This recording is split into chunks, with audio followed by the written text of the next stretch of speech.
नमस्कार दोस्तों, नवनिर्माण एकेडमी से मैं दिनेश गौतम आज आपके लिए एक नया टॉपिक लेकर आया हूँ कोरोना वायरस से संबंधित। तो टॉपिक का नाम है कोरोना वायरस से संबंधित दवा रेमडेसिविर।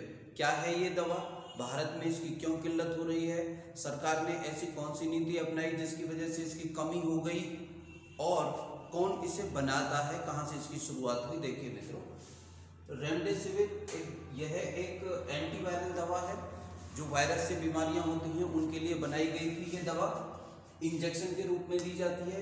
इसका प्रयोग अब कोरोना वायरस से संक्रमित मरीजों के लिए किया जा रहा है। इस दवा के निर्माण में बीटा साइक्लोडैक्ट्रिन का प्रयोग किया जाता है।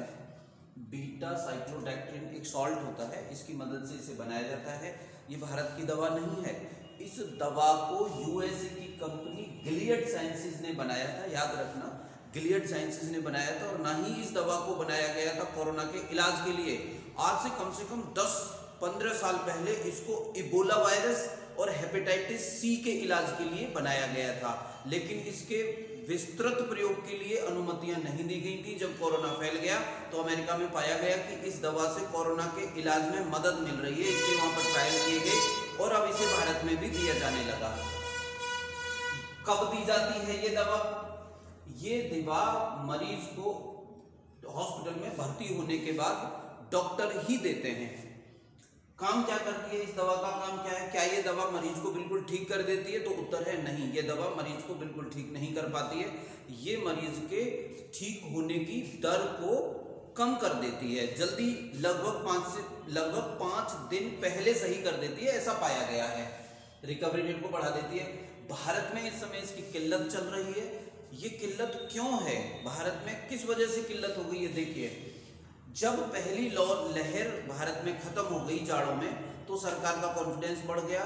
जनता की बात छोड़ते हैं तो सरकार ने इसके लिए कंपनियों को ऑर्डर देने बंद कर दिए और कंपनियों ने इसे बनाना बंद कर दिया। साथ ही साथ सरकार ने इसके लगभग 10 लाख इंजेक्शन विदेशों को दान में दे दिए और कुछ इंजेक्शनों को विदेशों में निर्यात कर दिया जिससे कि पैसे आ जाएं। तो भारत में इसकी कमी बन गई रेमडेसिविर की। और अचानक से जब दूसरी लहर आई तो ना तो सरकार और ना जनता ही इस बात को विश्वास में ले रही थी कि कोरोना की दूसरी लहर जल्दी आ जाएगी, जबकि वैज्ञानिकों ने और जानकारों ने जाड़ों से पहले ही बता दिया था कि ऐसी बीमारियों की लहर आती है मित्रों। तो ये दोबारा लहर आ गई और ये इतनी तेजी के साथ फैलेगी ये किसी को अनुमान नहीं था, क्योंकि जो इसका वायरस है वो म्यूटेंट हो गया है, उसके डीएनए में परिवर्तन हो गया है। हमारे हरिद्वार में ये 590% ज्यादा की दर से बढ़ रहा है और कई स्थानों पर और तेजी से बढ़ रहा है। जाना जाता है कि वेस्ट बंगाल में और अधिक तेजी से बढ़ेगा।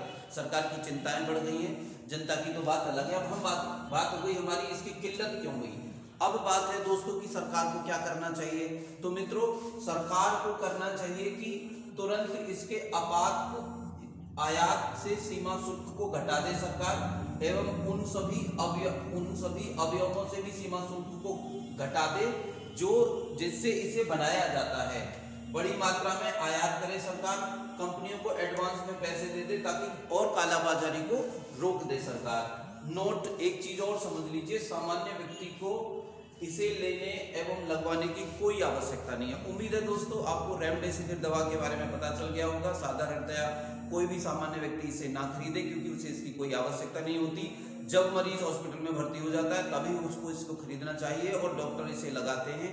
माना जा रहा है कि लोग इसे बहुत भारी मात्रा में खरीद भी रहे हैं और सरकार ने एक और काम किया है अभी हाल ही में कि इसके रेट को आधा कर दिया है। पहले ये 2500 से 3500 का मिलता था, सरकारी रेट पे अब लगभग 1250 का मिल रहा है ये इंजेक्शन। उम्मीद है दोस्तों आपको रेमडेसिविर और कोरोना के बारे में हमारी ये छोटी सी वीडियो पसंद आएगी। पसंद आए तो लाइक करना।